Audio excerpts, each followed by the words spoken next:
আসসালামু আলাইকুম। আশা করি আল্লাহ তাআলা অশেষ রহমতে সকলে ভালো আছেন। আজকে যে বিষয়ে আমরা কথা বলবো সেটা হলো লো ব্লাড প্রেশার অর্থাৎ রক্তচাপ আহ, কম যাদের তাদের নিয়ে। যাদের অনেকের দেখা যায় রক্তচাপ কেন কম থাকে, এটা সাধারণত মেয়েদের বেশি হয়। ব্লাড প্রেশার কম, এটা খুবই রিলেটেড ঘনিষ্ঠ অ্যানিমিয়া নিয়ে, অর্থাৎ রক্ত যাদের কম আছে হিমোগ্লোবিন, তাদের সাথে কিন্তু সম্পর্কিত ব্লাড প্রেশার কমার নিয়ে। আর একটাও হইতে পারে আমাদের দেশে নাতিশীতোষ্ণ দেশ, এখানে মানুষ প্রচণ্ড ঘামে, এতে করে আমাদের শরীর থেকে সোডিয়াম পর্যাপ্ত পরিমাণে লস হয়, অর্থাৎ লবণ কমে যায়। কেউ যদি খাবারের মাধ্যমে এটা যদি সোডিয়াম পূরণ না করতে পারে, তাহলে কিন্তু এটা তার কিন্তু ব্লাড প্রেশার কমে যায়। এই ব্লাড প্রেশার সোডিয়াম লস কমে যাওয়ার জন্য বা ব্লাড প্রেশার কমে যাওয়ার জন্য কী কী লক্ষণ হতে পারে? সে বমি ভাব লাগবে, মাথা ঘুরবে, শরীর দুর্বল লাগবে, রুচি কমে যাবে, দ্বিধায় ভুগবে। এক্সট্রিম লেভেলে তার কিন্তু হার্ট অ্যাটাক বা স্ট্রোকও হইতে পারে, বাট এটা খুবই রেয়ার, এটা সাধারণত দেখা যায় না।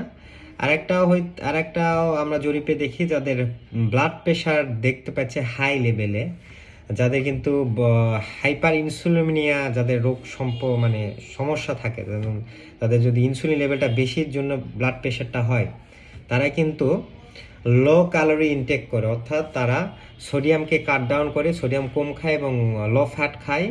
এতে করে তারা কিন্তু সারাক্ষণ দুর্বলতায় ভোগে, ঠিক আছে।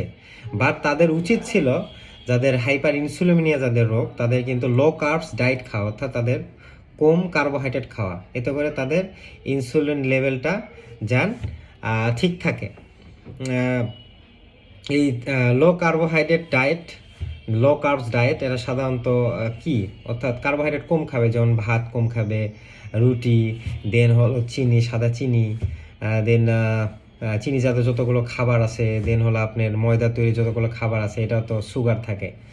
তো এতটুকু অ্যাভয়েড করতে হবে। আর যারা অবশ্যই লো কার্বস ডায়েট মেনটেন করবেন, তাদের নর্ম অ্যাভারেজের থেকে মানুষের বেশি কিন্তু সোডিয়াম ইনটেক করতে হবে, নাহলে কিন্তু তার এই যে মাথা ঘোরাবে, সোডিয়াম লেভেলটা তার কিন্তু কমে যায়, ব্লাড প্রেশারটা আবার ফল করবে, ঠিক আছে।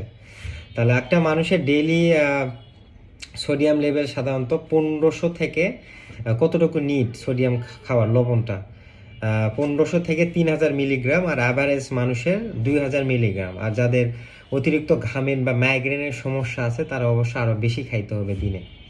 আর অবশ্য কিছু কিছু ব্যতিক্রম আছে, কিডনি রোগীদের জন্য অবশ্যই সোডিয়াম ইনটেক কম করতে হবে।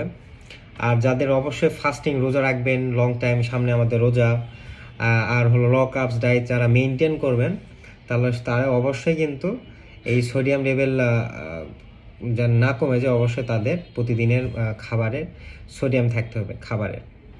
এতে করে আমরা চুজ করতে পারি হিমালয়ান পিঙ্ক সল্ট, এটা আমাদের শরীরে এই লবণের ঘাটতিটা পূরণ করবে, সোডিয়াম লেভেলটা মেনটেন করবে।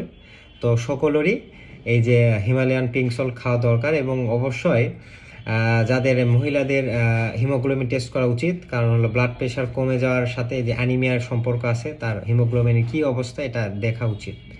তো আশা করি আপনারা ভালো থাকবেন, সুস্থ থাকবেন। আসসালামু আলাইকুম।